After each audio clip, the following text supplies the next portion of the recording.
Hello दोस्तों, मैं राजू। आज की इस नए वीडियो में आप सभी का स्वागत है। मैंने पिछले वीडियो में आप लोग को बताया था कि बहुत जल्द आप लोग के लिए बेस्ट जोन के बारे में वीडियो मिलेगा कि रेलवे ग्रुप डी का आप जान रहे हैं कि फॉर्म अप्लाई हो रहा है। तो उसमें बहुत सारे बच्चों को डाउट होता है कि जोन कैसे चूज करना चाहिए। और मैंने जो अपना एक्सपीरियंस है कि मैंने जोन को मतलब कि आपको 2018 में मेरा सिलेक्शन लिया था, 2018 वाला वैकेंसी में। तो आपको अपना एक्सपीरियंस से बताऊँ कि कौन सा जोन आपको चूज करना चाहिए, जोन को डिसीजन कैसे लेना चाहिए। आपको सामने जोन वाला मतलब कि इंपॉर्टेंस देना चाहिए कि दूर वाला देना चाहिए कि ज़्यादा वैकेंसी वाला देना चाहिए। क्योंकि जो पहला स्टेप होता है आपका सिलेक्शन का, वो आपका जोन ही डिसाइड करेगा रेलवे में। क्योंकि बिना जोन आपको डिसाइड किए, अच्छा जोन डिसाइड किए, आपका सिलेक्शन पे भूल जाइए। बाई मिस्टेक अगर सिलेक्शन हो जाता है, लेकिन किसी किसी को आगे बढ़ना रहता है, तो बहुत सारे ऐसे जोन है कि आगे बढ़ने का मौका ही नहीं मिलता है, बहुत कम मौका मिलता है। और कुछ ऐसे जोन है कि आगे बढ़ने का हमेशा मौका मिलते रहता है बार बार। तो ये सब चीज़ को ध्यान रख करके ही आपको बेस्ट जोन डिसाइड करना चाहिए। तो आज बात करेंगे कि बेस्ट जोन आपको कैसे डिसाइड करना है। उसमें आपको कुछ हम 3-4 पॉइंट के बारे में बात करेंगे, जिसमें सबसे पहले बात करेंगे क्योंकि किसी बहुत सारे बच्चे को अगर ग्रुप डी बनते हैं तो उसको आगे बढ़ने का रहता है कि मैं आगे बढ़ते रहूँ, वो तैयारी करते रहता है और सभी का यही उम्मीद रहता है कि मैं प्रमोशन होते रहे, एग्जाम दे के आगे बढ़ते रहें। तो सबसे ज़्यादा इंपॉर्टेंट है कि डिपार्टमेंट वैकेंसी किस जोन में सबसे ज़्यादा आता है, यानी किस जोन में ज़्यादा आता है, किस जोन में आता ही नहीं है। आता है तो फिर लिमिटेड आता है, इसके ऊपर बात करेंगे। फिर दूसरा बात करेंगे कि नियरेस्ट जोन पर फोकस करना चाहिए या फिर दूर पर। और फिर ये भी तीसरा बात करेंगे कि साउथ में आपको क्यों नहीं भरना चाहिए, क्या कारण है। अब पहले की तुलना में अभी क्या कारण है कि साउथ में आपको भरना नहीं चाहिए। पहले लोग बहुत भरते थे, लेकिन अब आपको नहीं भरना चाहिए, कारण भी बताऊँगा। तब इस वीडियो को शुरू से अंत तक बने रहे। उससे पहले आपसे रिक्वेस्ट है कि आप इस वीडियो चैनल को सब्सक्राइब कीजिए अगर अभी तक सब्सक्राइब नहीं किए। इसी तरह आपके इंपॉर्टेंट वीडियो आता रहेगा और साथ में बेल आइकन ऑन कर दीजिएगा। इस वीडियो को लाइक कीजिएगा और अपने दोस्तों के साथ शेयर कर दीजिएगा। और साथ में अगर कोई भी अपडेट अगर शॉर्ट में देना रहता है तो टेलीग्राम में डाल देते हैं। अगर टेलीग्राम अभी तक नहीं ज्वाइन किए तो डिस्क्रिप्शन में लिंक मिल जाएगा, वहाँ से ज्वाइन कर सकते हैं। तो फिर स्टार्ट करते हैं कि आपको बेस्ट जोन डिसाइड करने का सबसे बड़ा जो फैक्टर आता है कि ग्रुप डी में मैं आगे बढ़ते रहूँ। ये आप सबका सब माइंड में रहना चाहिए कि ग्रुप डी में मैं कैसे आगे बढ़ूँ, कैसे मैं प्रमोट हूँ। आज लेवल 1 में ज्वाइन किया, कल लेवल 2, फिर लेवल 4, लेवल 6, इसी तरह आगे बढ़ते रहूँ। तो उसके लिए सबसे ज़्यादा जो वैकेंसी आता है, अगर हाल फिलहाल में देखिएगा अभी 2-4 साल में जो सबसे ज़्यादा वैकेंसी आता है आपको देखिएगा उधर ईस्टर्न रेलवे में आता है, कोलकाता। फिर साउथ ईस्टर्न रेलवे जो कोलकाता रांची वाला में आता है। फिर आपके भुवनेश्वर बोर्ड हो गया, जो आगे बिलासपुर बोर्ड हो गया। फिर आपका जो बेंगलोर बोर्ड हो गया। ये सब में वैकेंसी जो है बहुत ज़्यादा आता है। देखिएगा वहाँ पर 400-400, 300-300 ट्रेन मैनेजर का वैकेंसी आता है, गुड्स कार्ड का वैकेंसी आता है। बाकी जोन की तुलना में बाकी जोन में 5 गो 10 वो आता है वैकेंसी। तो ये आप ध्यान रख के भर सकते हैं कि किस जोन में आपको ज़्यादा डिपार्टमेंट वैकेंसी निकलता है, जीडीसी वैकेंसी निकलता है। देखिए डिपार्टमेंट वैकेंसी 2 टाइप का होता है। पहले एगो जीडीसी होता है, जनरल डिपार्टमेंट कॉम्पिटिटिव एग्जाम। एक एलडीसी होता है, limited department competitive exam. GDC में क्या होता है कि जो जिस जोन से अब निकलता है वैकेंसी, उस जोन के सारे बच्चे भर सकते हैं।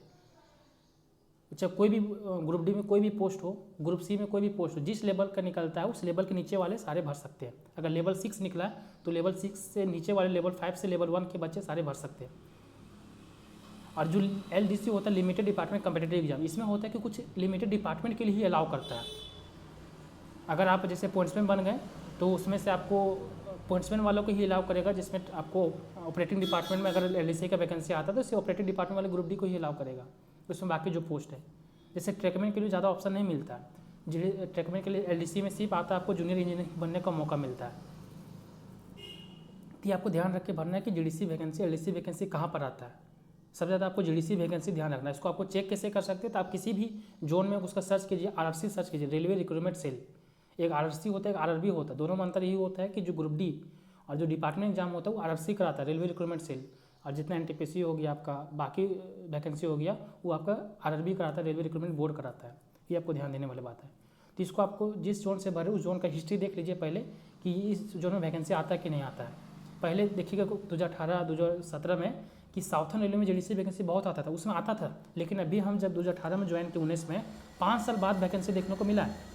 वो भी ट्रेन मैनेजर का सोचिएगा मात्र 27 वैकेंसी मिला, जिसमें जनरल का 16, ओबीसी का मात्र 2 वैकेंसी मिला।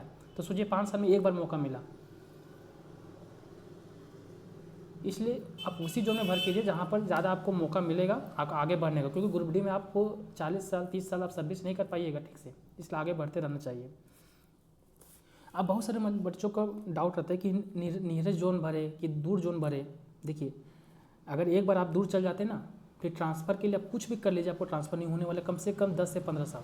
अगर आप पढ़ने में तेज़ है, मीडियम है, अगर आप चाहते हैं कि मैं 6 महीना मेहनत करके कहीं भी जॉब कर सकता हूँ, तो आप अपने नियरेस्ट जी जोन भरें।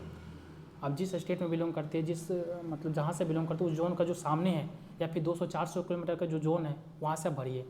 इससे आप ही को फ़ायदा होगा, बाद में आप ही को बेनिफिट मिलेगा। लेकिन हाँ, अभी आपको 6 महीना सिर्फ थोड़ा ज़्यादा मेहनत करना पड़ेगा, क्योंकि उधर जो नॉर्थ जोन है वहाँ पर थोड़ा सा बच्चे पढ़ने वाले हैं, कटअप थोड़ा सा ज़्यादा जाता है। लेकिन ये बात नहीं कि साउथ में अगर भरिएगा तो साउथ में आपको ज़्यादा कटअप नहीं जाता, यहाँ भी कटअप जाता है। आगे बताएंगे कि रियलिटी कटअप क्यों जाता है। इसलिए आप कोशिश कीजिए कि अगर पढ़ने में तेज़ है कि मैं कहीं भी सिलेक्शन ले सकता हूँ, तो आप जो घर से सामने ही जोन भरिए। लगभग में 500 किलोमीटर का जोन में भर सकते हैं। बाकी धीरे धीरे म्यूचुअल में लगा के आप अपना नज़दीक ही पहुँच सकते हैं। लेकिन अगर एक बार अगर साउथ में आ गए तो म्यूचुअल नहीं मिलता है, नहीं वन वे ट्रांसफ़र मिलता है।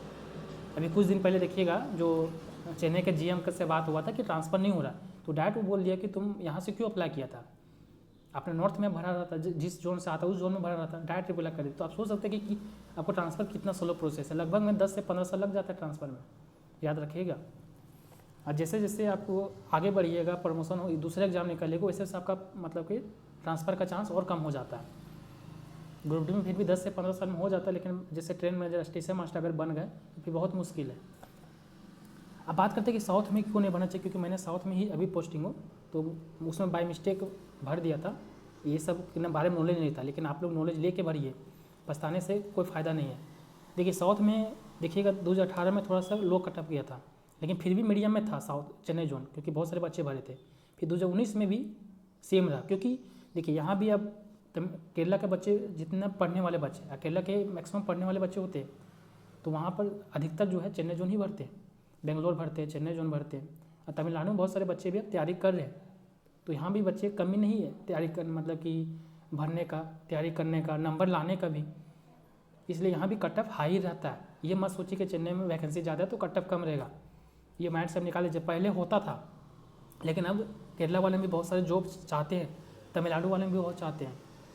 इसलिए गलत फहमी निकाल दीजिए कि यहाँ पर बहुत सारे कम बच्चे भरते फॉर्म, सिर्फ उधर बाहर से आते, ये गलत फहमी है। अभी डिपार्टमेंट में देखिएगा, इसका अगला वीडियो बात करेंगे कि टेक्नीशियन का कटअप कितना किया है, ट्रेन मैनेजर कितना किया है।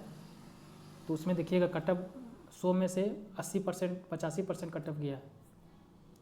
तो ये चीज़ आपको पॉइंट ध्यान में रख के ही फॉर्म आपको भरना चाहिए, क्योंकि आपको ग्रुप डी में सर्विस नहीं कर पाइएगा। इसलिए जितना हो सकता है आपको आगे बढ़ने के लिए जिस जोन में ज़्यादा मौका मिलेगा उसका पहले इतिहास जानिए, उसके बाद भरिए। वैकेंसी से कोई मतलब नहीं है, अगर मेहनत कीजिएगा तो कहीं भी सिलेक्शन हो जाएगा।